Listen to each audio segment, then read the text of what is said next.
आज शाम के समय इन दिनों के विशेष 3 दिनों का बाइबल अध्ययन की श्रृंखला में मसीही बहनें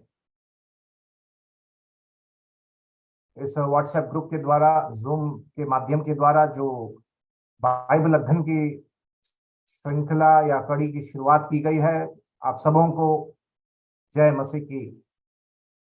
आपने जो निमंत्रण दिया उसके लिए धन्यवाद। मैं केवल एक ही बहन जो संपर्क में थी, सिस्टर आरती कुंदन, जो खगड़िया बिहार से है,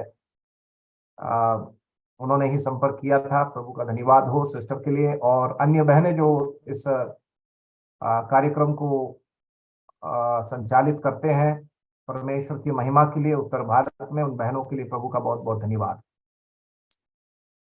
हमारा विषय है उद्धार की निश्चयता, और ये विषय बहुत ही अति आवश्यक इन दिनों में। एक व्यक्ति उद्धार पाया है या नहीं, और उद्धार की निश्चयता इसलिए आवश्यक है क्योंकि ये हमारे मसीही जीवन को आगे बढ़ाने में ये निश्चयता बहुत ही कारगर होती है। और दूसरी बात, किसी विश्वासी को अगर निश्चयता नहीं है तो उसका फायदा शैतान भरपूर उठाता है, क्योंकि एक अनिश्चित मन जो होता है, एक कंफ्यूज्ड माइंड, एक अनिश्चित मन जो होता है, वो शैतान के लिए बहुत ही एक अच्छा जगह होता है जहां पर वो अपने काम को कर सके और उस व्यक्ति को बर्बाद कर दे। और इसलिए इन 3 दिनों में हम इस विषय को थोड़ा पीछे से सीखेंगे, और पीछे से सीखने का मतलब है ये 3 दिन में हम कुछ सैद्धांतिक शिक्षाओं को सीखते हुए उद्धार की निश्चयता का जो विषय है उस पर आखिरी दिन पर चर्चा करेंगे। तो ये विषय का रूपरेखा इस प्रकार है। आज हम पहला सत्र में पाप की सैद्धांतिक शिक्षा को देखेंगे। आज हम पाप की सैद्धांतिक शिक्षा पर ध्यान देंगे, क्योंकि उद्धार हमें किसमें से मिलता है? पाप से, पापों से। तो एक विश्वासी को या अविश्वासी को पाप की समझ और पाप की गंभीरता समझना बहुत जरूरी है, क्योंकि तभी उद्धार का जो गंभीरता है, उद्धार की जो शिक्षा है, उद्धार का जो आशीष है, उद्धार का आनंद को हम महसूस कर पाएंगे। समझिएगा इस बात को, क्योंकि उद्धार हमें किसमें से मिला? पाप से, नरक से, श्राप से, दंड से, मृत्यु से, शैतान से। तो जब हमें उद्धार किसमें से मिला उसकी जानकारी नहीं है तो उद्धार की निश्चयता तो बहुत दूर की बात। तो इसलिए मैंने, आत्मा ने मुझे कहा कि थोड़ा पीछे से इसको सिखाया जाए और इसको हम सीखेंगे। कल हम उद्धार की सैद्धांतिक शिक्षा देखेंगे,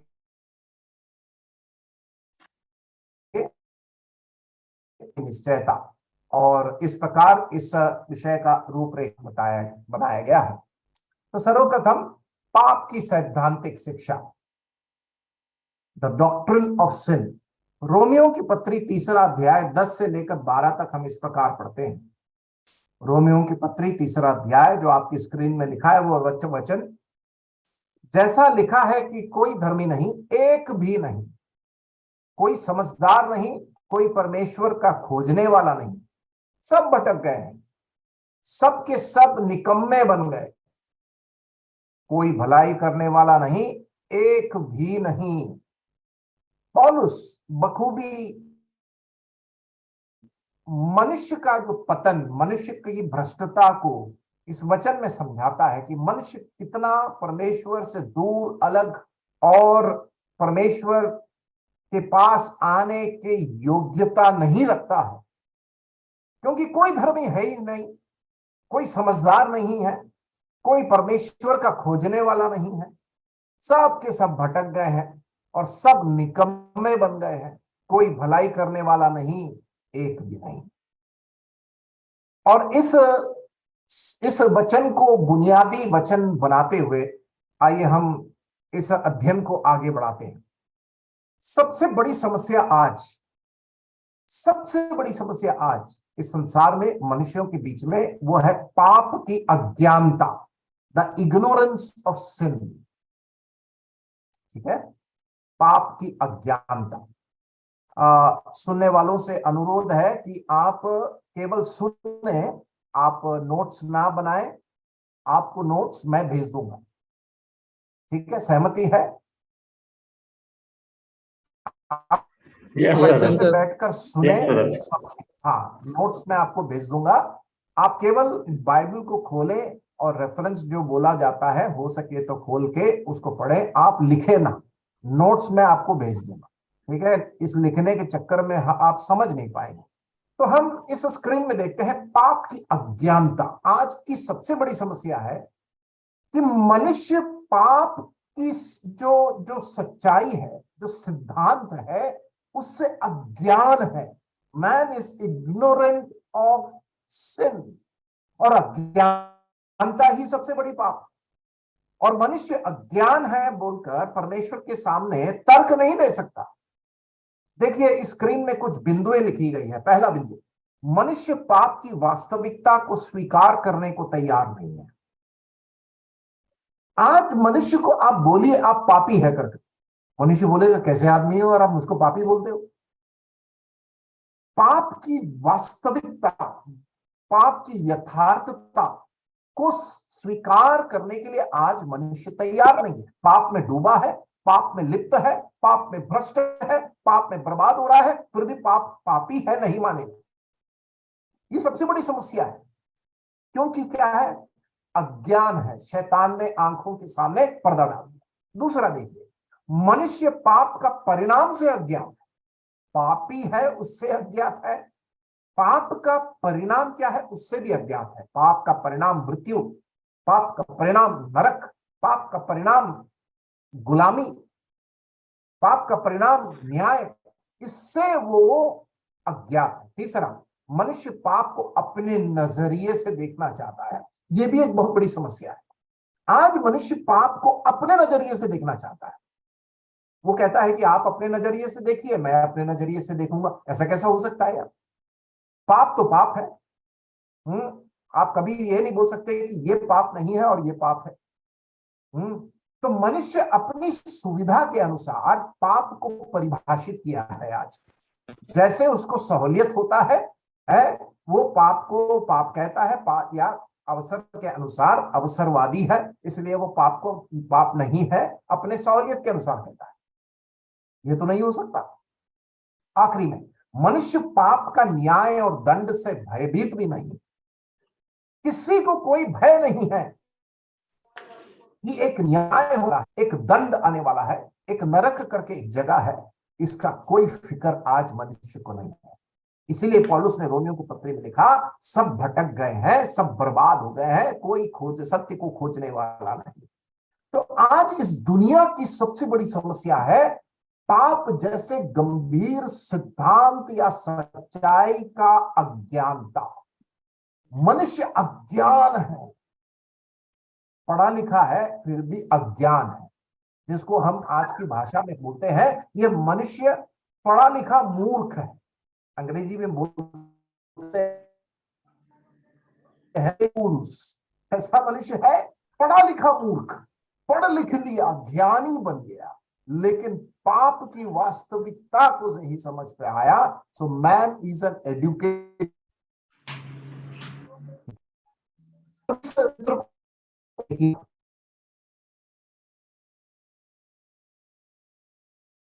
पहले खंड में लिखा है को समझने का गलत तरीका, और दूसरे में पाप को समझने का सही तरीका। देखो मनुष्य आज क्या कर रहा है, एक चश्मा पहन लिया और मनुष्य उस चश्मे से देखो पाप को कैसे देखता है। अच्छे कर्म कर कर पाप की सफाई कर रहा है। किसी जानना पढ़ा लिखा अनपढ़ किसी से भी पूछो आप, भैया हो मोक्ष कैसे मिलेगा? अरे भैया अच्छे कर्म करने से मिलेगा, अच्छे कर्म करते जाओ। तो मैं पूछता हूं भैया कौन सा कर्म, कितने कर्म, कहां का कर्म, किसका कर्म? अगला सवाल मैं पूछता हूं भैया जो कर्म कर ही नहीं सकता उसका क्या होगा? आपके पास तो कर्म करने के लिए पैसे हैं, जिसके पास कर्म करने के लिए पैसे ही नहीं, उसका क्या होगा भैया? उसका उद्धार नहीं होगा। मतलब आज हमारे भारतवासियों के बीच में ये बहुत बड़ा सिद्धांत कि कर्म करते जाओ, कर्म करते जाओ, कर रहे हैं कुकर्म और बोल रहे हैं कर्म। कुकर्म की सीमा इतनी हो गई है, पाप की सीमा इतनी हो गई है, और दिमाग से मुंह से बोलते हैं कर्म करना है और कर रहे हैं कुकर्म, और बोलते हैं कर्म से मोक्ष मिलेगा, कर्म से उद्धार मिलेगा, और करते जा रहे हैं कुकर्म। तो मनुष्य ने एक चश्मा पहन लिया, और कौन सा? अच्छे कर्म का एक चश्मा पहन लिया। एक और चश्मा पहन लिया उसने, संस्कृति का चश्मा। वो कहता है कि पाप जो है विदेशी संस्कृति से आया, ये सब पाप विदेश से आया है। हमने उसको इंपोर्ट किया, पाप जैसे विदेश में जहाज में एरोप्लेन से डाल के भारत, जैसे कि भारत में पाप था ही नहीं। विदेश से पाप आ गया, संस्कृति भ्रष्ट हो गया।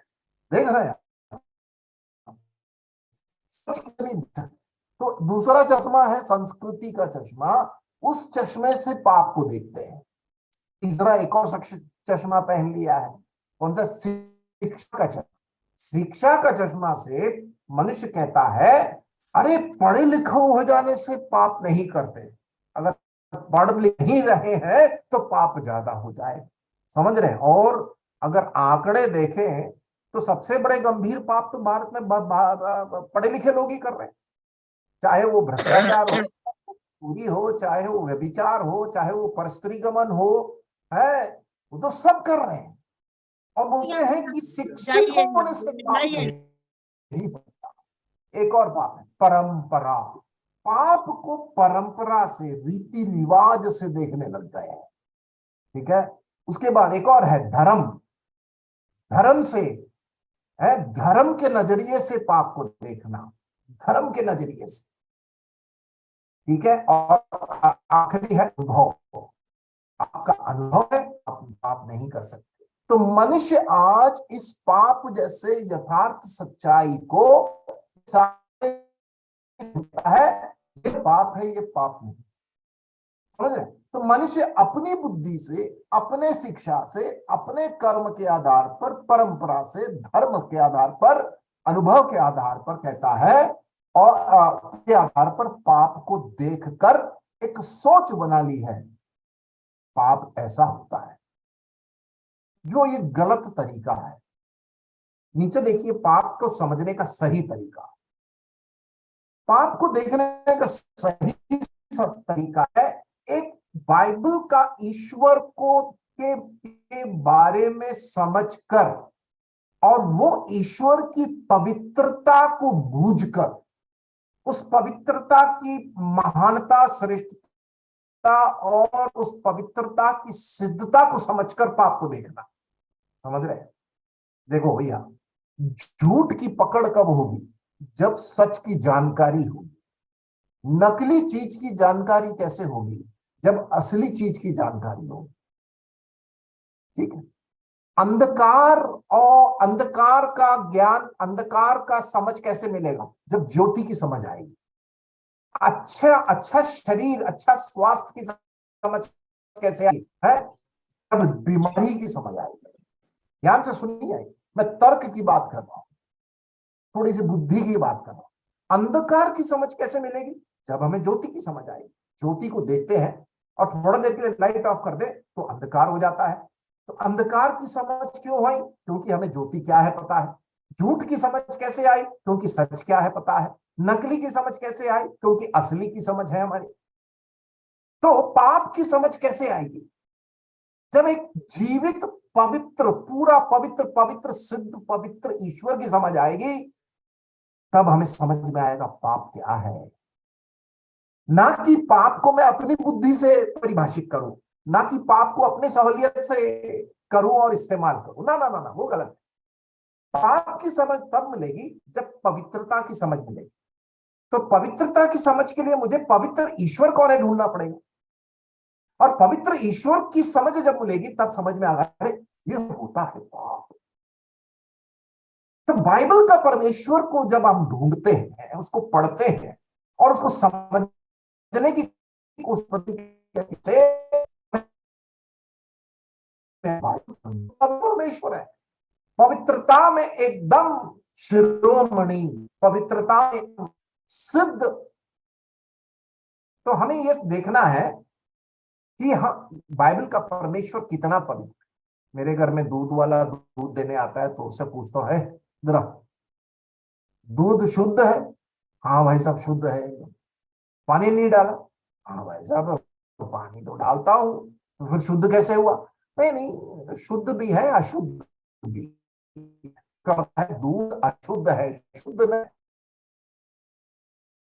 कहता है कि ये शुद्ध भी है अशुद्ध भी है, तो मतलब इसमें शुद्धता और अशुद्धता का मिलावट है। अब अशुद्धता उसमें गैया का दूध भी होगा, बकरी का दूध भी होगा, और पानी भी मिला दिया, और क्या क्या मिलाते नहीं मालूम, सोडा मिलाते हैं, शैम्पू मिलाते, सब मिला के हमें पिला देते हैं और बोलते हैं शुद्ध दूध, शुद्ध घी।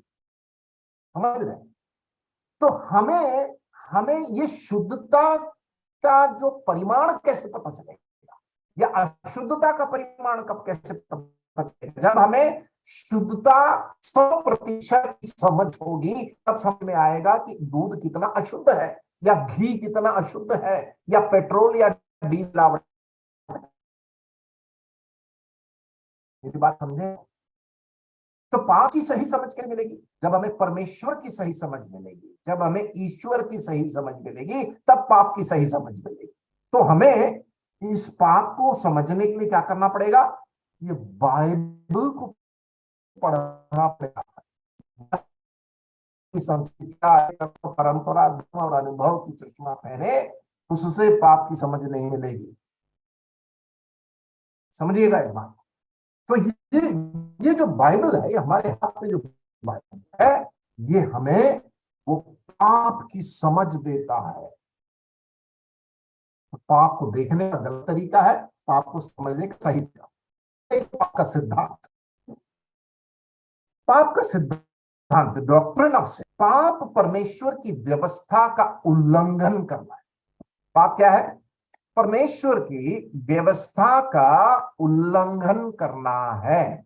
और यह है, सबसे पहले जब पाप की समझ हमें मिलती है तो हमें ये बात को समझना है। मैं पढ़ूंगा आपके लिए रोमी 2:23। तू जो व्यवस्था के विषय में घमंड करता है, क्या व्यवस्था ना मानकर परमेश्वर का अनादर करता है? व्यवस्था ना मानकर परमेश्वर का आदर करता है, इसका मतलब परमेश्वर ने जो व्यवस्था किया, नैतिक व्यवस्था, आज्ञाएं जो में दिया, परमेश्वर ने जो व्यवस्था बाइबल में दिया, परमेश्वर की व्यवस्था को ना मानना, उसी को पाप बोलते हैं। दूसरी बात, आप अपने स्क्रीन में देखते जाइए, पाप कार्य, प्रवृत्ति या दशा में, ध्यान से सुनिएगा, पाप क्या है? परमेश्वर का उल्लंघन करना है। दूसरी बात, पाप कार्य, प्रवृत्ति या दशा में परमेश्वर के नैतिक नियम, मॉरल लॉस, परमेश्वर नैतिकता के पाठ को देने वाला परमेश्वर है। अदन की वाटिका में परमेश्वर ने आदम से कहा, तो परमेश्वर के नैतिक अनुसरण करना, परमेश्वर व्यवस्था मनुष्य के लिए ठहराया है। व्यवस्था का उल्लंघन करना, अनुसरण ना करना, बात नहीं मानना पाप है। रोमियो उसके 23वीं आयत में हम इसलिए पढ़ते हैं, क्या पढ़ते हैं? कि सबने पाप किया और परमेश्वर की महिमा से रहित हो गए। सबने पाप किया, एक भी धर्मी नहीं, सब भटक गए, सबने पाप किया, परमेश्वर की महिमा से क्या हो गए हैं? रहित है। क्यों? सोच में, विचार में, कार्य में, चाल चलन में, चरित्र में, शब्दों में, स्वभाव में, अनुभव में, हर एक पहलू में मनुष्य पाप में लिप्त है। तीसरी बात, पाप मनुष्य के अंदर उपस्थित सिद्धांत है। पाप क्या है? हमारे अंदर एक उपस्थित सिद्धांत है। पौलुस इसलिए रोमियो की पत्री 7वें अध्याय में वो क्या कहता है कि व्यवस्था तो आत्मिक है, परंतु मैं शारीरिक और पाप के हाथ बिका हुआ हूं। रोमियो की पत्री 7वें अध्याय में पौलुस वहां पर कहता है, मैं जो करना चाहता हूं नहीं कर पाता हूं बाबा जी, और जो नहीं करना है वही करता हूं, जो करना चाहता हूं उसको नहीं कर पाता। क्यों? मेरे अंदर एक ताकत है, एक बीमारी है, एक व्यवस्था, और वो है पाप की बीमारी। तो हमारे अंदर उपस्थित सिद्धांत, तो पाप एक बाहरी ताकत नहीं, पाप एक बाहरी स्रोत से आकर हमें प्रलोभन देने वाला नहीं, पाप एक मनुष्य के अंदर उपस्थित, आंतरिक उपस्थित सिद्धांत है। It is an inward principle, not an outward principle. जैसे जैसे कई धर्म सिखाते हैं, पाप वातावरण में है, पाप वातावरण में डालने से पाप हो जाता है, कैसे हो जाए? पाप मेरे अंदर है और इसलिए मैं पापी हूं। उसके बाद देखिए क्या लिखा, पाप परमेश्वर के विरुद्ध बलवा करता है। पाप परमेश्वर के विरुद्ध, पहला यूहन्ना 3 अध्याय और उसके 4 आयत में पाप की परिभाषा लिखी गई। अगर आपसे अगर कोई पूछे पाप की परिभाषा बाइबल में कहाँ है, पहला यूहन्ना 3 अध्याय उसकी 4 आयत, क्या पढ़ते हैं वहां पर? जो कोई पाप करता है वो व्यवस्था का विरोध करता है। सिन इज लॉलेसनेस। तो व्यवस्था का ना मानना और व्यवस्था का विरोध करना पाप है। जो कोई पाप करता है वो व्यवस्था का विरोध करता है, और पाप तो व्यवस्था का विरोध है, ऐसा लिखा है वहां पर। तो पाप क्या है? पाप की परिभाषा है वहां पर, पहला यूहन्ना 3 अध्याय 4 आयत, पाप व्यवस्था का विरोध करना है। तीतुस 2 का 14 में भी हम उसी उसी उसी उसी बात को हम देखते हैं कि पाप परमेश्वर के दिए गए उस व्यवस्था का विरोध है। उसके बाद उसके बाद आखिरी सिद्धांत, पाप मनुष्यों में कुछ भी जो सृष्टिकर्ता के, ये बहुत अच्छा पॉइंट को ध्यान से सुनिएगा, सृष्टिकर्ता के पवित्र स्वभाव को व्यक्त ना करे। मनुष्यों के अंदर से जो कुछ जो सृष्टिकर्ता के पवित्र स्वभाव को व्यक्त ना करे, अर्थात अभक्ति, अनगॉडलीनेस बोलते हैं। तो परमेश्वर के पवित्र स्वभाव के विरुद्ध में जो कुछ भी करते हैं उसको बोलते हैं अभक्ति, ungodly. That which is not godly is ungodly. मतलब परमेश्वर अगेंस्ट गॉड, अनगॉडली, परमेश्वर विरोधी स्वभाव, उसको बोलते हैं अभक्ति। रोमियो की पत्री 1 अध्याय 18वीं आयत में हम उस बात को देखते हैं। तो परमेश्वर के विरोध में करना, परमेश्वर का क्रोध तो उन लोगों की सब अभक्ति और अधर्म पर स्वर्ग से प्रकट होता है। वो शब्द वहां पर है, रोमियो की पत्री 1 अध्याय 18वीं आयत, अभक्ति और अधर्म। आगे लिखा है, देखिए आपकी स्क्रीन में, और साथी पुरुषों के विरोध में अर्थात अधार्मिकता प्रकट करना। तो पाप क्या है? एक परमेश्वर के विरोध जिसको हम अभक्ति बोलते हैं, एक मनुष्यों के विरोध जिसको अधार्मिकता बोलते, अधर्म बोलते हैं। तो पाप केवल मनुष्यों ईश्वर के विरोध में नहीं, पाप मनुष्यों के विरोध भी है। परमेश्वर के विरोध में हम जब पाप करते हैं तो अभक्ति का स्वभाव, मनुष्यों के विरोध करते हैं तो अधर्म का स्वभाव। अब इसको देखिए आप, अगर ऐसा है, हम परमेश्वर के वचन से देख रहे थे, अगर ऐसा है, पाप परमेश्वर की व्यवस्था का विरोध, पाप परमेश्वर की पवित्रता का विरोध, पाप मनुष्यों के विरोध, पाप मनुष्य के अंदर उपस्थित सिद्धांत है, अगर ऐसा है तो बाइबल हमें यह सिखाती है मनुष्य की भ्रष्टता, the total depravity of man. ये बहुत बड़ा एक सिद्धांत है, the doctrine of total depravity. मनुष्य पूरी तरह से भटका हुआ भ्रष्ट प्राणी है। लेकिन हमारा सामाजिक शास्त्र क्या सिखाता है, सोशियोलॉजी क्या सिखाता है, साइकोलॉजी क्या सिखाता है? अरे मनुष्य तो बहुत अच्छा प्राणी है, man is a social being, मनुष्य सामाजिक प्राणी है, मनुष्य बुद्धिमान है। सही बात है, मनुष्य सामाजिक प्राणी।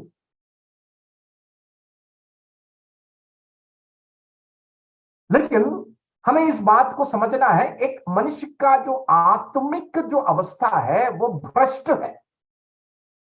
इसीलिए तो संसार में इतने कुकर्म है, इतने पाप को हम देखते हैं। तो इधर देखिए, मनुष्य पूर्णतः ऊपर से लेकर नीचे तक भ्रष्ट है। देखिए, सबसे पहले बुद्धि, सबसे पहले बुद्धि। दूसरा कुरिन्ती 4:4 में हम पढ़ते हैं, शैतान ने मनुष्यों की आंखों के सामने क्या डाल दिया है? पर्दा डाल दिया है, पर्दा डाल दिया है। तो हमारी जो बुद्धि है सबसे पहले भ्रष्ट हो चुकी है। हम अज्ञान है, हम मूर्ख बन गए हैं। क्यों? क्योंकि हम आत्मिक बातों की समझ प्राप्त नहीं कर सकते। अपने अपने तरीके से ईश्वर को ढूंढते हैं, अपने अपने तरीके से पाप को परिभाषित करते हैं। क्यों? हमारी बुद्धि भ्रष्ट हो गई। आदम की वाटिका में यही तो हुआ था, आदम और हव्वा की बुद्धि भ्रष्ट हो गई, बुद्धि भ्रष्ट हो गई। शैतान आकर सबसे पहले आक्रमण कहां किया? मनुष्य की बुद्धि में आकर्षण किया, उसकी बुद्धि को उसने भ्रष्ट किया। पर बुद्धि के बाद उसका कर्म भ्रष्ट हुआ, बुद्धि के बाद उसका विवेक भ्रष्ट हुआ, बुद्धि के बाद उसकी इच्छा शक्ति भ्रष्ट हुई, बुद्धि के बाद उसका हृदय भ्रष्ट हो गया, बुद्धि के बाद उसका संपूर्ण व्यक्तित्व भ्रष्ट हो गया। देखिए आपकी स्क्रीन, ये बुद्धि के बाद ये मनुष्य का विवेक नीचे उतर गया, थोड़ा और नीचे उतर गया ये भ्रष्टता। मतलब अच्छे और बुरे के बीच का फर्क अदन की वाटिका में जब उस फल को खा लिया तो उसकी समझ में आ गई, अरे ऐसा भी होता है। तब मनुष्य अपने नंगेपन को आभास किया, महसूस किया उसने। उसके बाद मनुष्य की इच्छा शक्ति में प्रभाव पड़ गया, विल पावर। भलाई करने की इच्छा शक्ति कम हो गई, बुराई करने की इच्छा शक्ति बढ़ गई। जब उत्पत्ति के किताब उसके 4थे अध्याय में आते हैं तो उस इच्छा शक्ति का एक उदाहरण हम देखते हैं, नमूना हम देखते हैं। क्या हुआ? काहीन ने हाबिल को मार डाला, पहला कत्ल। लो, मनुष्य के इतिहास का पहला कत्ल। क्यों? उसकी इच्छा शक्ति में भी प्रभाव पड़ गया। कैन रोक नहीं पाया अपने क्रोध को, भाई को ही मार डाला। बहुत बढ़िया, यह पाप का परिणाम। तो उसकी बुद्धि भ्रष्ट हो गई, उसका विवेक भ्रष्ट हो गया, उसकी इच्छा शक्ति भ्रष्ट हो गई और अंत में उसका पूरा भ्रष्ट हो गया।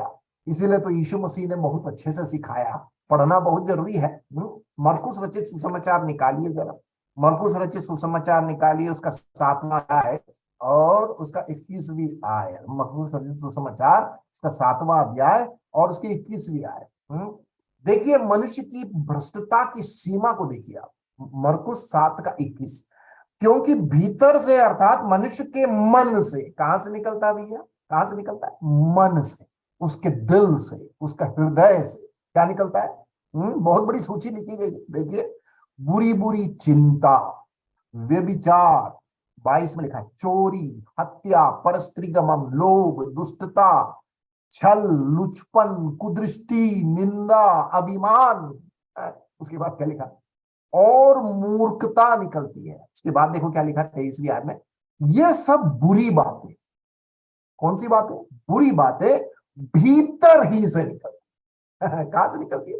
भीतर से, हृदय की गहराई से, मन से निकलती है और मनुष्य को अशुद्ध करती है। मैं कहता हूं मनुष्य को भ्रष्ट करती है। क्यों? क्योंकि भ्रष्ट है, क्योंकि पापी है। तो मनुष्य पूर्ण रूप से भ्रष्ट है, कुछ नहीं है उसके अंदर अच्छाई। आज विज्ञान हमें सिखा रहा है, मनोविज्ञान हमें सिखा रहा है, समाज शास्त्र हमें सिखा रहा है, इतिहास हमें सिखा रहा है, धर्म हमें सिखा रहा है, संस्कृति हमें सिखा रहा है। क्या सिखा रहा है? मनुष्य बहुत अच्छा है। कहाँ का अच्छा, किसका अच्छा, कैसा अच्छा? भैया अगर अच्छा होता, मेरे और घर में, आपके घर में जो अखबार में हम जो पैसे देकर खरीदते हैं ना, पैसे देकर हम अखबार खरीदते हैं, हम कुकर्म के खबर को पढ़ने के लिए अखबार को लेते हैं। मेरी बात सुनिएगा, पैसा देकर कुकर्म की खबर, कुछ अच्छी खबर है तो बताइए मुझे। पहला पन्ना से लेकर आखिरी पन्ने तक कुछ अच्छी खबर है? वो भी पैसे देकर खरीद रहे हम। कुछ साल पहले मेरे को समझ में आया है तो पैसे की बर्बादी है। पढ़ने के लिए तो कुछ है ही नहीं अच्छी खबर, समाचार पत्र कुछ नहीं है, बंद करवा दी। बोले नहीं पढ़ना है मुझे, इसमें तो कुछ है ही नहीं अच्छा खबर। क्यों? पूरी बातें मनुष्य के बारे में लिखी हुई, चाहे वो भ्रष्टाचार हो, चाहे महंगाई हो, चाहे कुछ भी हो, मनुष्य का एकदम चित्रण हम अपने अखबार में रोज पढ़ते हैं और साथ में चाय भी पीते हैं। बाइबल बताती है मनुष्य पूर्ण रीति से भ्रष्ट है।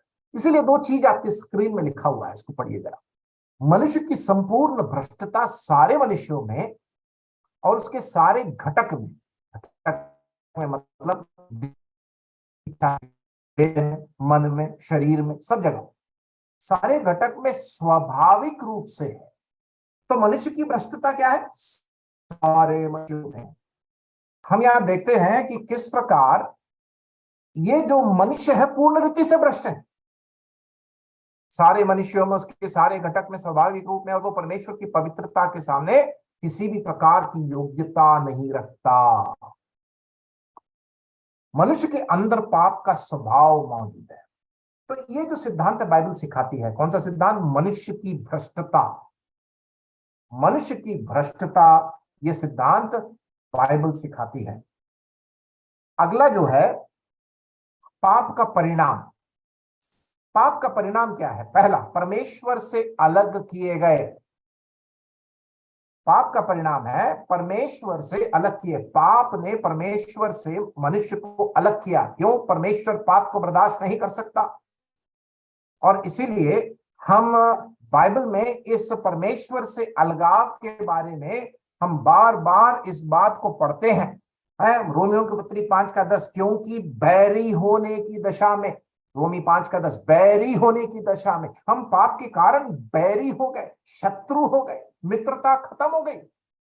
दूसरा, पाप और अधर्म में मरे हुए हैं। इफिसियों की पत्री 2 अध्याय 1 आयत, हम पाप और अधर्म में हम मरे हुए हैं। शरीर जिंदा है, आत्मा मरी हुई है। शरीर जिंदा है, आत्मा मरी हुई है। इसीलिए हम रोमी 5:8 में पढ़ते हैं, परंतु परमेश्वर हम पर अपने प्रेम की भलाई इस रीति से प्रकट करता है कि जब पापी ही थे तो भी मसीह हमारे लिए मरा। हम जब पापी थे। तीसरा, पाप का परिणाम शारीरिक और आत्मिक मृत्यु के लिए ठहराया गया। अदन की वाटिका में जब हवा और आदम ने पाप किया तो मनुष्य आत्मिक रूप से मर गया। कुछ साल के बाद, कई साल के बाद शारीरिक मृत्यु हुई। परमेश्वर की दया थी कि उसी समय आदम नहीं मरा, लेकिन उसी समय उसकी आत्मिक मृत्यु हो चुकी थी। आत्मिक मृत्यु का मतलब परमेश्वर से अलग, परमेश्वर के बैरी, परमेश्वर द्वारा नियुक्त नरक में हमारा गंतव्य स्थान। रोमियों की पत्री 5 अध्याय 16 से 18 में उस बात को हम पढ़ते हैं। और उसके बाद पाप का परिणाम आशा रहित और खोए हुए। पाप का परिणाम मनुष्य आशा रहित हो गया, उसके जीवन से आशा चली गई।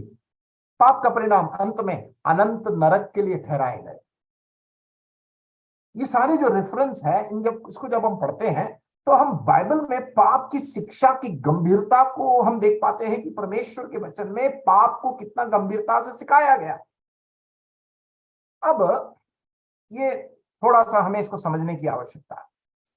पाप की धार्मिक श्रेणियां, थियोलॉजिकल कैटेगरीज ऑफ सिन।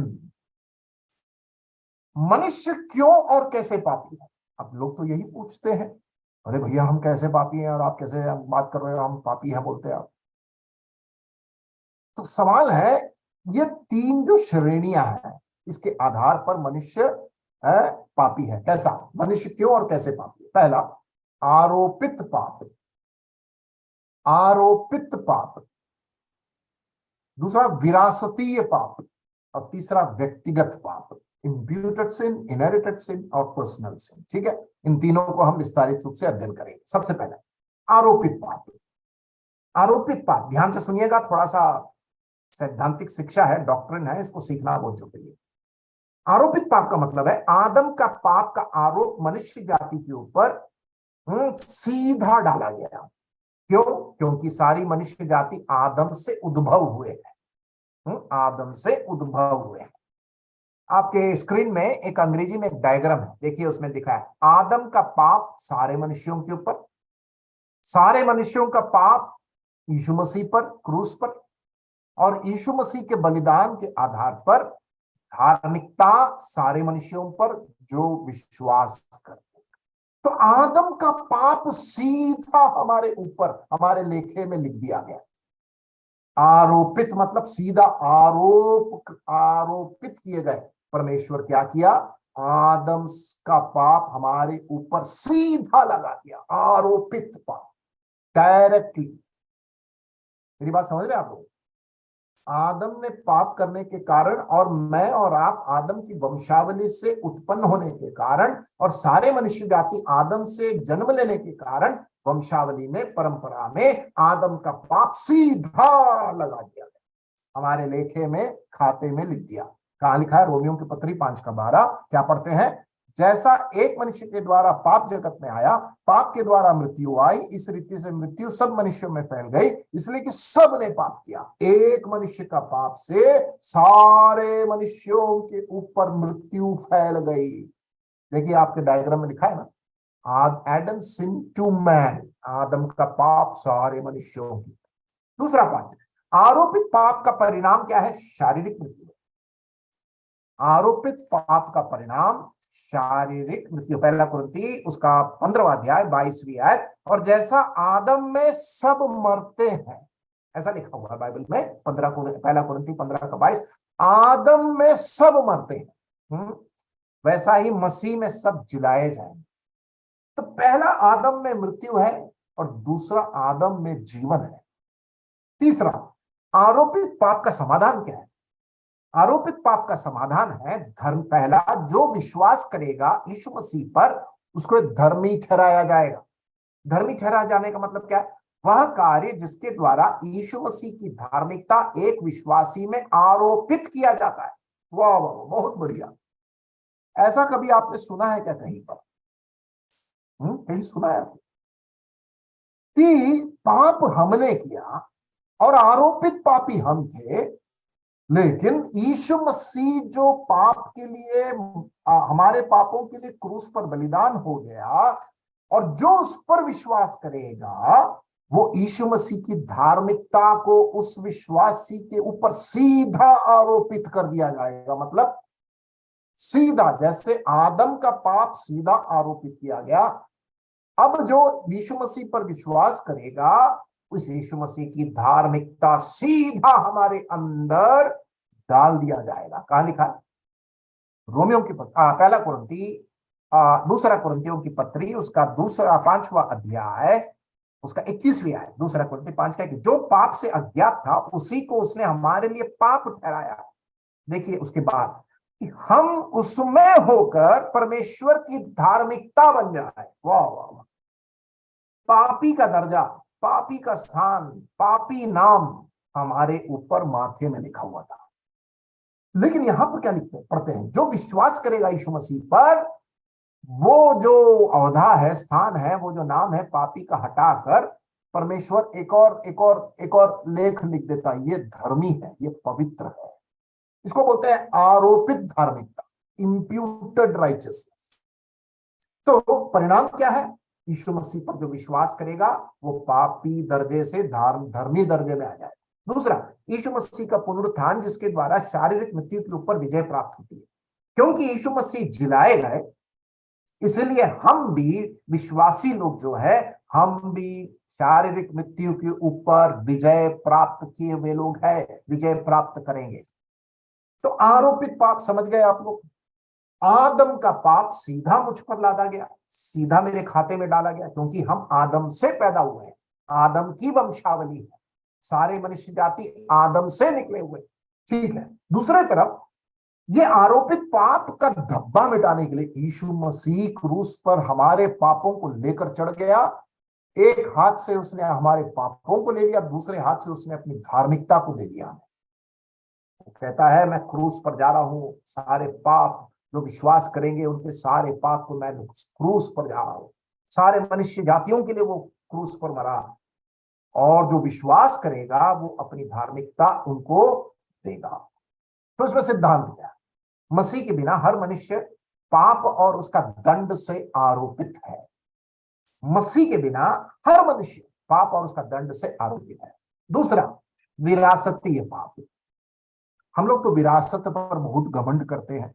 मुझे विरासत में बंगला मिला, मुझे विरासत में क्या मिला? 50 बीघा खेत मिला मुझे विरासत में, बैंक का डिपॉजिट मिला मुझे विरासत में, सुंदरता मिला मुझे विरासत में, क्या मिला?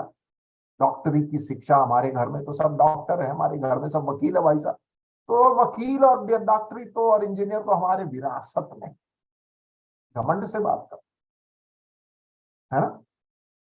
विरासतीय घमंड बोलते हैं उसको है, विरासतीय घमंड। भैया भूल गए हम लोग विरासत में पापी भी है।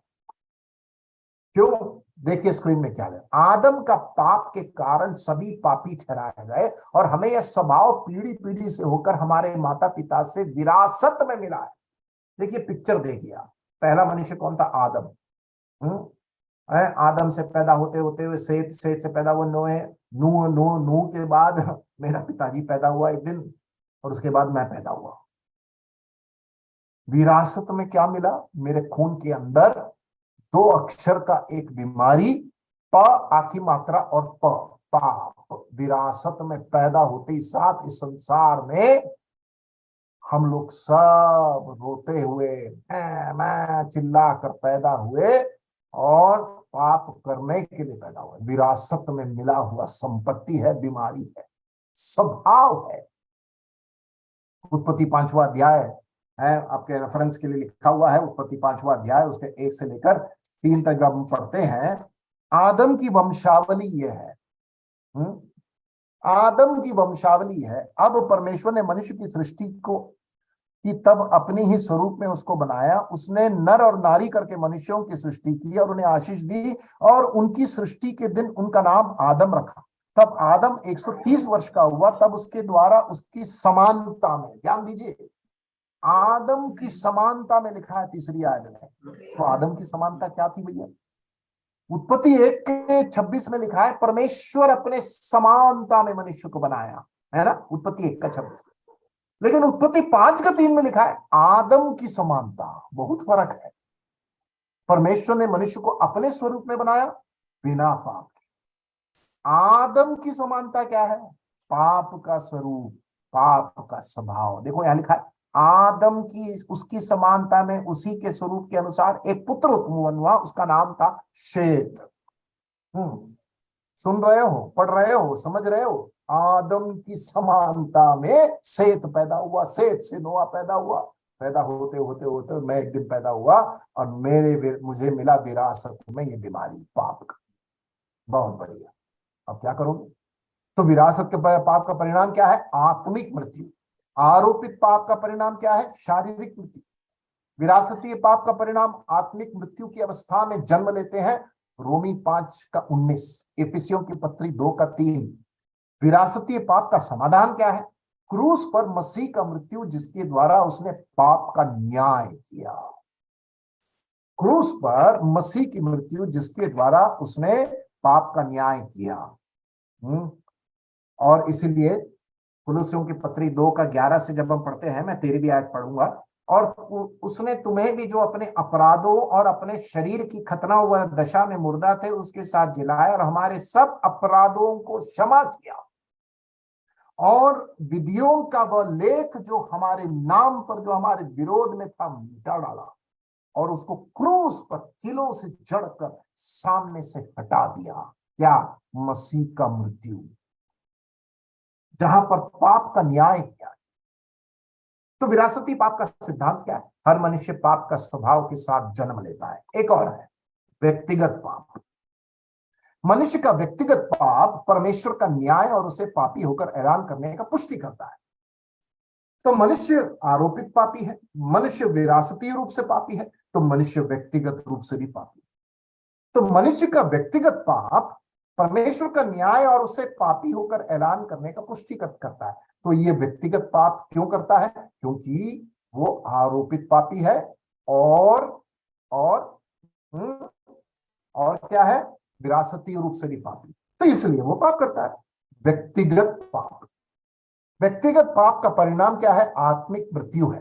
रोमियो की पत्री 6 अध्याय उसके 23, क्योंकि पाप की मजदूरी तो मृत्यु है, परंतु परमेश्वर का वरदान हमारे प्रभु यीशु मसीह यीशु में अनंत जीवन है। व्यक्तिगत पाप का परिणाम आत्मिक मृत्यु है। वहां पर लिखा है पाप की मजदूरी मृत्यु। वो कौन सी मृत्यु है? आत्मिक मृत्यु, अनंत मृत्यु। और अनंत मृत्यु होने के बाद कोई छुड़ा नहीं सकता। तीसरा, व्यक्तिगत पाप का समाधान प्रभु यीशु मसीह के द्वारा क्रूस पर बहाए हुए उसका बहुमूल्य लहू है। तो व्यक्तिगत पाप का समाधान क्या है? यीशु मसीह के द्वारा क्रूस पर बहाए हुए उसका बहुमूल्य लहू है। इफिसियों की पत्री उसका पहला अध्याय और उसकी 7वीं आयत में हम इस बात को पढ़ते हैं। क्या पढ़ते हैं? हमको उसमें उसके लहू के द्वारा छुटकारा अर्थात अपराधों की क्षमा उसके उस अनुग्रह के धन के अनुसार मिला।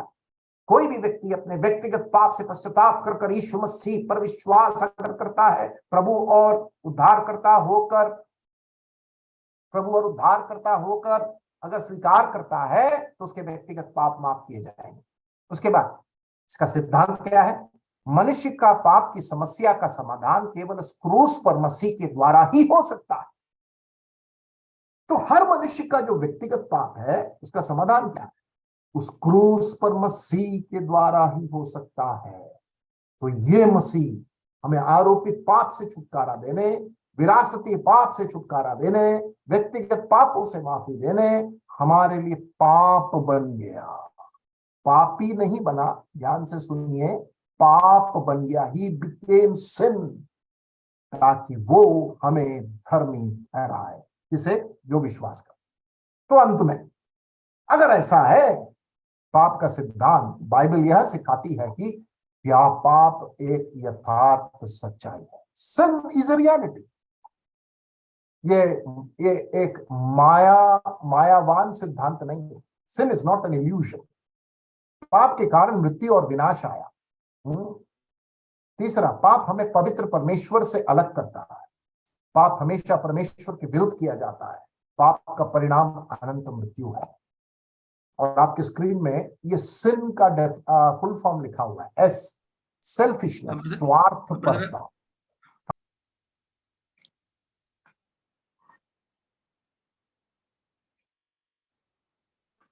देखिए, पाप के 3 कैटेगरीज है: आरोपित पाप, विरासती पाप और व्यक्तिगत पाप। आरोपित पाप का मतलब है कि मनुष्य का पाप, आदम का पाप सीधे हमारे ऊपर आरोपित। अब आप कहेंगे मैंने तो पाप नहीं किया, आदम का पाप मेरे ऊपर क्यों लादा? क्या? क्योंकि मैं और आप आदम की वंशावली से पैदा हुए हैं, इसलिए आदम का पाप सीधा आरोपित किया गया। तो आदम का पाप का आरोप मनुष्य जाति के ऊपर, क्योंकि सारे मनुष्य जाति आदम से उद्भव हुए हैं। आरोपित पाप का परिणाम शारीरिक मृत्यु है। तो आपके स्क्रीन में एक डायग्राम है आदम का पाप से यीशु मसीह के ऊपर, सारे मनुष्यों के ऊपर। सारे मनुष्यों का पाप यीशु मसीह क्रूस पर गया, और क्रूस से जो क्रूस पर हमारे लिए बलिदान हुआ, मसीह पर जो विश्वास करता है उस पर मसीह की धार्मिकता आरोपित होती है। इस एरो को समझिए। आदम का पाप सारे मनुष्यों पर, सारे मनुष्यों का पाप उस क्रूस पर मसीह उनके लिए मर गया, और जो विश्वास करेंगे मसीह की धार्मिकता उनके पर आरोपित। तो ये उसका समाधान। तो आरोपित पाप का परिणाम क्या है? शारीरिक मृत्यु है। आरोपित पाप का परिणाम है शारीरिक मृत्यु है। आरोपित पाप का समाधान क्या है? धर्मी ठहराया जाना। वह कार्य जिसके द्वारा यीशु मसीह की धार्मिकता एक विश्वासी में आरोपित किया जाता है। तो जो लोग विश्वास करेंगे इस यीशु मसीह पर, उनके ऊपर यीशु मसीह की धार्मिकता आरोपित, हमारे ऊपर, हमारे अंदर यीशु मसीह अपनी धार्मिकता को आरोपित करता है। हमारा पाप को लेकर यीशु मसीह क्रूस पर चढ़ गया, और यीशु मसीह अपनी धार्मिकता हमें आरोपित करता है। इसलिए रोमियों की पत्री 5:1 में क्या लिखा है? विश्वास ही से हम धर्मी ठहराए गए। धर्मी बन नहीं गए, धर्मी बन नहीं गए, ऐसा नहीं लिखा है। हम बनते नहीं है धर्मी, हम धर्मी ठहराए गए हैं। क्यों? हम धर्मी ठहर नहीं सकते थे, यीशु मसीह को ठहराना था। पापी बन गए, लेकिन धार्मिकता हमें ठहराई गई। ठीक है, यीशु मसीह का पुनरुत्थान जिसके द्वारा शारीरिक मृत्यु के ऊपर विजय प्राप्त हुआ, तो ये उसका समाधान सिद्धांत। मसीह के बिना हर मनुष्य पाप और उसका दंड से आरोपित है। दूसरा पाप है विरासतीय पाप। विरासतीय पाप मतलब क्या है? आदम की वंशावली से हर मनुष्य पैदा हुआ है, तो आदम की समानता और स्वभाव हमारे अंदर है। वो क्या है? पाप का। उत्पत्ति का किताब 5वां अध्याय 1 से लेकर 3। आदम की समानता में सेत पैदा हुआ, आदम की समान सेत की समानता में नूह पैदा हुआ, और वंशावली में पैदा होते होते होते होते पीढ़ी पीढ़ी से मेरे पिताजी पैदा हुए, और मेरे पिताजी और मेरे माता से मैं पैदा हुआ। तो विरासत में मिला है पाप का स्वभाव। विरासत में आरोपित पापी, विरासती पापी। तो विरासती पाप का परिणाम क्या है? आत्मिक मृत्यु, स्पिरिचुअल डेथ। और उस आत्मिक मृत्यु की अवस्था में हम जन्म लेते हैं। इसलिए इफिसियों की पत्री 2:1 में क्या पढ़ते हैं? हम पाप और अधर्म में मरे हुए थे, लेकिन शरीर का जन्म हुआ। शरीर का जन्म हुआ, लेकिन आत्मिक रूप से मरे हुए थे। क्यों? पाप का स्वभाव का सिद्धांत हमारे इस शरीर के अंदर बहने वाला लाल रंग का खून के अंदर स्वभाव क्या है? पाप। तो बीमारी का नाम है पाप। सिद्धांत, हर मनुष्य पाप का स्वभाव के साथ जन्म लेता है। तीसरा, व्यक्तिगत पाप। तो क्योंकि हम आरोपित हैं, क्योंकि विरासत में हम पापी हैं, पाप है, तो हम लोग फिर क्या करते हैं? हमारे जीवन में पाप का कर्म करते हैं। परमेश्वर का, मनुष्य का व्यक्तिगत पाप परमेश्वर का न्याय और उसे पापी होकर ऐलान करने का पुष्टि करता है।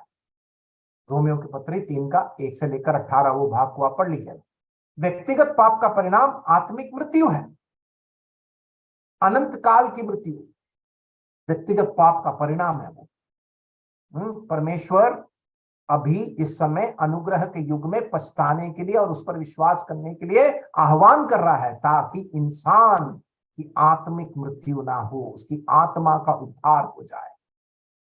व्यक्तिगत पाप का समाधान प्रभु यीशु मसीह के द्वारा क्रूस पर बहाए हुए उसका बहुमूल्य लहू। तो व्यक्तिगत पाप का समाधान क्या है? मैंने पाप किया, मैं पापी हूं। समाधान क्या है? व्यक्तिगत रूप से मुझे यीशु मसीह को ग्रहण करना है, व्यक्तिगत रूप से उसके बलिदान पर विश्वास करना है, व्यक्तिगत रूप पर यीशु मसीह के पुनरुत्थान पर विश्वास करना है, व्यक्तिगत रूप से उसे प्रभु और उद्धार करता हो कि अपने मुंह से और अपने हृदय से विश्वास करके अंगीकार करना है। व्यक्तिगत रूप से। रोमी 10:9। यदि तू यीशु को प्रभु जानकर अंगीकार करे, ऐसा लिखा है ना, तो उद्धार व्यक्तिगत है। तो व्यक्तिगत रूप से मुझे यीशु मसीह पर विश्वास करना है, तब उद्धार मिलेगा। सिद्धांत, मनुष्य का पाप की समस्या का समाधान केवल उस क्रूस पर मसीह के द्वारा ही हो सकता है। मनुष्य का पाप की समस्या का समाधान केवल उस क्रूस पर, यीशु मसीह के अलावा और किसी से नहीं हो सकता था, क्योंकि यीशु मसीह ने ईश्वरत्व का प्रमाण दिया और बिना पाप का मनुष्यत्व का प्रमाण दिया। वो ईश्वर भी थे, मनुष्य भी थे। मनुष्य होते हुए वो हमारे पापों के लिए बलिदान हुए, ईश्वर होते हुए तीसरे दिन जी। आखिरी में बाइबल क्या सिखाती है? पाप एक सच्चाई है।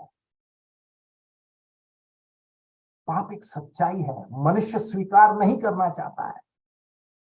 ये बड़ी समस्या है। मनुष्य पापी होकर अंगीकार करना नहीं चाहता, लेकिन ये एक सच्चाई है। सिन इज अ रियलिटी। पाप के कारण मृत्यु और विनाश आया। रोमी 5:12 में हम पढ़ते हैं, पाप हमें पवित्र परमेश्वर से अलग करता है। पाप हमेशा परमेश्वर के विरुद्ध किया जाता है।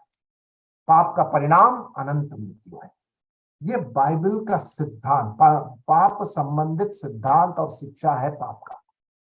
मनुष्य स्वीकार करे या इनकार करे, यह है बाइबल की शिक्षा। क्यों? क्योंकि बाइबल का परमेश्वर एक पवित्र परमेश्वर है, जो पाप को पाप होकर देखता है, पाप को पाप होकर देखता है और पापी को उद्धार देता है। क्यों? क्योंकि बाइबल का ईश्वर पवित्र है।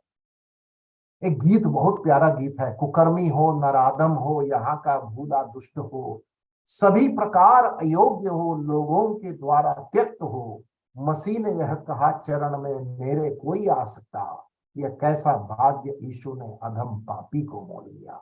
राज राज यीशु मेरा मित्र है यहाँ सदा। कुकर्मी हो नराधम हो, यहाँ का भूला दुष्ट हो, सभी प्रकार अयोग्य हो, कैसा भी घंघोर गंभीर पापी हो, सभी प्रकार अयोग्य हो, लोगों के द्वारा त्यक्त हो, मसीह ने क्या कहा, मेरे चरण में वो आ सकता है, मेरे चरण में वो आ सकता है। वो है सबसे सौभाग्यशाली व्यक्ति जिसका उद्धार हो सकता है। परमेश्वर हमारी सहायता करे। कल इस अध्ययन को हम आगे बढ़ाएंगे। यस, कोई सवाल है? जब हम पाप करते हैं तो क्या उसका सजा परमेश्वर उस दंड देते हैं क्या? पाप का दंड तो जरूर है जी। वो मतलब किस मतलब उसका परिस्थिति भी होता है क्या कि किस रूप में होता है? मेरा एक और सवाल है, आप अविश्वासी की पाप के बारे में बात कर रहे हैं कि विश्वासी के पाप की बात? नहीं, जब हम मसीह जीवन में जीते हैं तो व्यक्तिगत विश्वासी हो, जीवन में मसीह, जो हाँ, मसीह जीवन में पाप का दंड, पाप का परिणाम तो जरूर है, लेकिन पाप को पश्चाताप करेंगे तो पाप की माफी है। पहला यूहन्ना पहला अध्याय उसकी 9वीं आयत, यदि हम अपने पापों को मान ले तो प्रभु यीशु मसीह का लहू हमें सारे पापों को धोकर शुद्ध करने में धर्मी और विश्वासी हो गया। पाप की माफी तो तुरंत है, लेकिन पाप का परिणाम, उसका कॉन्सिक्वेंस, दाऊद ने पाप किया, दाऊद पाप के परिणाम को भुगतना पड़ा उसको, आपको याद होगा, है ना? जी अंकल। हाँ, तो पाप की माफी तो है, लेकिन परमेश्वर उस पाप का हमारे जीवन में उसका परिणाम को भुगतने के लिए परमेश्वर हमें अनुग्रह भी देगा। जी इसलिए अंकल। आपको बहुत गंभीरता से लेना चाहिए। देखिए मैं एक बात कहना चाहूँ, परमेश्वर के साथ एक प्रॉब्लम है। परमेश्वर का प्रॉब्लम क्या है बताऊं? पापी लोग पाप कर रहे हैं, वो प्रॉब्लम नहीं है परमेश्वर का। परमेश्वर की समस्या है उसके बच्चे जो संत कहलाते हैं, पवित्र ठहराए गए हैं, वे पाप कर रहे हैं। ये है परमेश्वर की बड़ी प्रॉब्लम। पापी लोग जो उस पर विश्वास नहीं किए, जो अभी भी अधर्म में पड़े हुए हैं, उन लोग पाप कर रहे हैं। परमेश्वर बोलता है अरे भैया वो तो करेंगे। परमेश्वर बोलता है मेरी एक समस्या है, और समस्या है जिनको मैंने अपने लहू से खरीदा, अपना संतान ठहराया, जिनका नाम जीवन के पुस्तक में लिखा, वे लोग पाप कर रहे हैं, मुझे उसमें तकलीफ है। मेरी बात समझे आप? जी अंकल, क्लियर हो गया। तो अंकल अंकल मेरी आवाज आ रही क्या? आ रही, अरे राम अवतार बोलिए। हाँ हाँ, एक्चुअली जैसे आपने आंसर बताया, बहुत अच्छा लगा मुझे। पर कब तक अगर इंसान ने पाप किया तो कब तक उसको पश्चाताप करना चाहिए परमेश्वर के सम्मुख? तो इसका प्रभु हमें आशीष देगा। पाप आपने किया, तुरंत पश्चाताप करना है। मैं तो कर रहा हूँ पश्चाताप, फिर भी प्रभु अभी मुझको उसका आंसर नहीं दे रहा, तो इसका वजह क्या होगा अंकल? आप किस प्रकार का आंसर चाहते हैं प्रभु से? क्योंकि मैंने आप तो प्रभु आप किस प्रकार का आंसर का अपेक्षा कर रहे हैं पाप का पश्चाताप के बाद? प्रभु का आशीष को चाहता हूँ, प्रभु की मुझे सामर्थ्य दे कि मुझे मेरे जीवन को बदल दे। आपने यीशु मसीह को उद्धारकर्ता होकर ग्रहण किया है क्या भाई? Yes yes. यस। आपको पूरी निश्चयता है कि आपके पापों की माफी मिली है? Yes yes. तो अब उद्धार पाने के बाद भी पाप हो रहा है ना? Yes yes. हाँ, वो तो स्वाभाविक है क्योंकि हमारे शरीर में अभी भी पाप है। तो अब उद्धार पाने के बाद जब हम लोग पाप करते हैं, मैं पाप करता हूं, तो मेरा जिम्मेदारी है मैं तुरंत उस पाप संबंधित पश्चाताप करूं और यीशु मसीह से माफी मांगूं। ठीक। अब यीशु मसीह से माफी मांगने के बाद परमेश्वर का वचन क्या कहता है?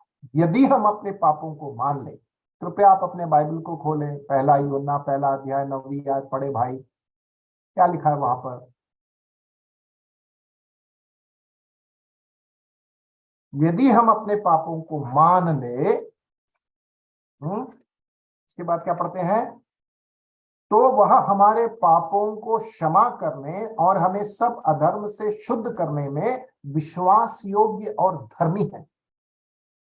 आपको परमेश्वर के वचन पर विश्वास करना होगा, पड़ेगा। क्यों? ये परमेश्वर का वचन कहता है, मैंने अगर पश्चाताप कर माफी मांग ली है तो यीशु मसीह का लहू मेरे सारे पापों को धोकर शुद्ध करता है, करेगा। मेरी बात समझ गए? हाँ, ओके ओके, हाँ हाँ, है? लेकिन यस सर, आपने एक बात बोली, वो बात है आशीष। अब ये जो शब्द है ना आशीष, इसको हम गलत समझ बैठे। हम लोग परमेश्वर से आशीष हमारे शर्त में चाहते हैं, यह है हमारी गलती। मेरी बात समझे आप? Yes yes uncle, yes. हम लोग आशीष को हमारे शर्त में चाहते हैं। परमेश्वर क्या बोलता है मालूम? इजरायलियों से परमेश्वर कहता है, व्यवस्था विवरण 27वां अध्याय और 28वां अध्याय अच्छे से पढ़िएगा। परमेश्वर बोलता है, मैं अपने शर्त में आशीष दूंगा। यस यस, हमारी समस्या ये है, प्रभु मेरे शर्त में आशीष चाहिए, इतने मैं बटन दबाऊं तो ये निकलना चाहिए, बटन दबाऊं तो ये निकलना चाहिए। परमेश्वर बोलता है, यार ये कोई मजाक कर दिया तुमने मेरे साथ, मुझे तुमने यंत्र बना दिया। ये बटन दबाने से पैसा निकलना चाहिए, ये बटन दबाने से कॉपी निकलना चाहिए, ये बटन दबाने से ये निकलना चाहिए। परमेश्वर बोलता है, ऐसा नहीं होता, मैं अपने शर्त में तुझे आशीष दूंगा। इजरायलियों से परमेश्वर ने यही कहा, लेकिन इजरायली लोग सुनने के लिए तैयार नहीं। समझ गया? Yes uncle, yes. ठीक, धन्यवाद। और कोई? हाँ जी, हाँ, हम जो हेलो। पाप करते हैं, हमारा पाप केवल इस जीवन में मिलेगा कि अनंत काल के जीवन में भी मिलेगा? अनंत काल में हम प्रतिफल को खोएंगे। अनंत काल में हम प्रतिफल खो सकते हैं, प्रतिफल, रिवॉर्ड, है ना? और इस जीवन में उसका परिणाम भी भुगतना पड़ सकता है।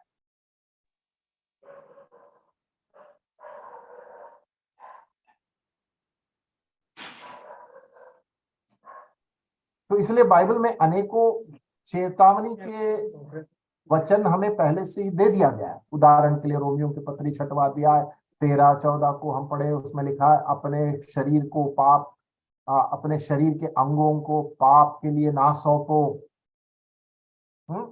तो पाप के ऊपर हम विजय प्राप्त कर सकते हैं। कल उद्धार की शिक्षा में मैं उस भाग को लूंगा, है उद्धार की शिक्षा में हम उस बात को, आप जब समझ जाएंगे तो आपको समझ में आएगा, अरे ऐसा भी हो सकता है कि हम पाप के दास ना बने, पाप के अधीन ना बने, पाप करते रहे नहीं। रोमियो की पत्री 6:1, क्या हम पाप करते रहे कि अनुग्रह और हमारे ऊपर हो? पौलुस कहता ना बाबा ना, ऐसा नहीं है। तो पाप की जो व्यवस्था है, पाप का जो वास्तविकता हमारे शरीर में है, ये मरते तक रहेगा। लेकिन परमेश्वर ने भरपूर प्रावधान का इंतजाम किया है कि हम पाप के दास ना बने, बल्कि उस पर विजय प्राप्त करें। इसमें हमको मशक्कत करनी पड़ेगी, तब उसकी आशीष भी आपको मिलेगी। क्यों? पवित्र जीवन की आशीष भी है, पवित्र जीवन का प्रतिफल भी है। यस, और कोई? हेलो ब्रदर, मेरा एक प्रश्न है। आदम और हव्वा को अदन का वाटिका से निकालना जरूरी था क्या पाप की वजह से? जैसे आज हमारे भी बच्चे गलती करते हैं तो हम तो घर से निकालते नहीं है ना, ऐसा ही उनको तो उनका घर से निकाल दिया। हाँ, वहां पर समझिएगा, परमेश्वर और आदम और हव्वा के बीच में जो संगति टूटा, सृष्टि और सृष्टिकर्ता का संबंध नहीं टूटा। हमारे बच्चे जब गलत करते हैं तो हम लोग का संबंध वैसे ही रहता है, लेकिन संगति में, व्यवहार में फर्क होता है कि नहीं? तो हमारे बच्चे जब गलती करते हैं, हम ये नहीं कहते तू आज से मेरा बेटा नहीं है, घर से निकल जा यहां से, कोई मेरा तेरे साथ संबंध नहीं है अब से। हम लोग ऐसा नहीं करते। संबंध माता पिता और बच्चों का बना रहता है, लेकिन संगति में कुछ समय के लिए प्रभाव पड़ता है जब तक बच्चा माफी ना मांग ले। तो आदम और हव्वा को वहां पर पाप का परिणाम देना जरूरी था, क्योंकि परमेश्वर का स्वभाव आप जानते हैं, परमेश्वर न्यायी था। तो परमेश्वर को पाप का न्याय और दंड देना तो जरूरी था। अगर परमेश्वर पाप का न्याय और दंड नहीं करेगा तो वो परमेश्वर नहीं है। लेकिन दूसरी तरफ वहां पर हम पढ़ते हैं परमेश्वर प्रेमी भी था। प्रेमी होने के कारण 3:21 में क्या पढ़ते हैं? यहोवा परमेश्वर ने आदम और उसकी पत्नी के लिए चमड़े के अंगरखा बनाकर उनको पहना दिए। क्यों? क्योंकि संबंध था। तो संबंध होने के कारण परमेश्वर अपने प्रेम में उनको चमड़े का अंगरखे बनाकर पहना दिया, लेकिन न्यायी होने के कारण अदन की वाटिका से निकाल दिया। तो परमेश्वर न्यायी भी है, प्रेमी भी है। तो ये परमेश्वर का स्वभाव विरोधाभास में काम नहीं करता है, समानांतर स्वभाव में काम। नहीं, मेरा ये कहना था कि उनको ये दंड अदन का वाटिका में रख करके भी दिया जा सकता था। हाँ, लेकिन वहां पर एक जीवन का वृक्ष है ना भैया। तो परमेश्वर ने क्या कहा? हम मनुष्य को निकाल दे, नहीं तो जीवन के वृक्ष को के फल को खाकर पापी अवस्था में वो अनंतता तक चला जाएगा। हाँ, ये बिल्कुल सही है। Thank you. और कोई सवाल?